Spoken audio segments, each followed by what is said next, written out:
காலைதோறும் புதியவை பாதுகாக்கும் தேவன். மார்ச் 11. இருளில் நடமாடும் கொள்ளை நோய்க்கும் மத்தியானத்தில் பாழாக்கும் சங்காரத்துக்கும் பயப்படாதிருப்பாய். சங்கீதம் 91:6. தேவன் நம்மை எவ்வளவாய் பாதுகாக்கிறார் என்பதை சங்கீதம் 91 1 முதல் 16 முழுவதுமே வெளிப்படுத்துகிறது. பயங்கரமான ஆபத்துகளிலிருந்தும் கொள்ளை நோய்களிலிருந்தும் நம்முடைய சத்துருக்களின் கைகளிலிருந்தும் நம்மை பத்திரமாய் பாதுகாக்கிறார். விசேஷித்த விதமாக 6 சங்கீதக்காரனாகிய தாவீது இரவு பகல் குறித்து பேசுகிறார். இரவில் நடக்கும் 2 கொள்ளை நோய்கள், அதுபோலவே பகலில் நடக்கும் 2 காரியங்கள். 1 நடமாடும் அம்புகள், 2 பாழாக்கும் சங்காரங்கள். எதை குறித்தும் நாம் பயப்பட தேவையில்லை.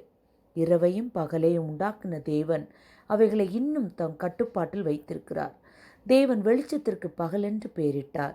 ஆதியாகமம் 1:5. யோசுவா யுத்த களத்திலே நின்றபோது இருள் சூழ ஆரம்பித்தது. சூரியன் அஸ்தமிக்கும் நேரம் நெருங்கியது. யோசுவாவோ தேவனின் பட்சத்தில் நின்று சூரியனுக்கும் சந்திரனுக்கும் தேவ கிருபையினால் அதிகாரத்தோடு கட்டளையிட்டார். சூரியனே, நீ கிபியோன் மேலும், சந்திரனே, நீ ஆயலோன் பள்ளத்தாக்கிலும் தரித்து நில்லுங்கள் என்று சொன்னபோது தேவன் யோசுவாவின் சத்தத்திற்கு கேட்டு அவைகளை தரித்து நிற்க செய்தார். பகலானாலும் இரவானாலும் கர்த்தர் நம்மை எல்லா தீங்குக்கும் விலக்கி காப்பார்.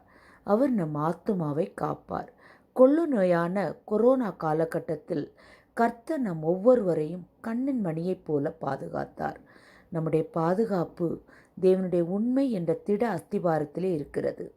அவர் உண்மை உள்ளவர், எவ்வளவேனும் பொய்யுரையாத தேவன். பாதுகாப்பேன் என்று சொல்லியும் செய்யாதிருப்பாரோ? தீத்து 1:3. அவர் பொய்யுரையாத தேவன். நாம் உண்மை இல்லாதவர்களாய் இருந்த போதும் அவர் நம்மில் உண்மை உள்ளவராய் இருக்கிறார். பாதுகாப்பாரோ மாட்டாரோ என்ற சந்தேகம் வேண்டாம். தம்முடைய இரத்த கோட்டைக்குள் வைத்து நம்மை பாதுகாப்பார். சுடரொளி பட்டயங்களை கொண்டு நம்மை பாதுகாப்பார். அக்கினிமயமான ரதங்களையும் குதிரைகளையும் அனுப்பி நம்மை பாதுகாப்பார். எல்லாவற்றுக்கும் மேலாக தம்முடைய சிறகுகளினால் நம்மை மூடி செட்டைகளுக்குள் நம்மை மறைத்து பாதுகாப்பார், காப்பார். கர்த்தர் உன்னை காப்பார், காத்தவர் காப்பார், இன்னும் இனிமேலும் காத்திடுவார். கலங்காதே மனமே, காத்திடுவார் என்று சொல்லி தேவனை துதிப்போம். ஜெபம். தேவனே, உம்முடைய செட்டைகளுக்குள் மூடி மறைத்து காத்தருளும்.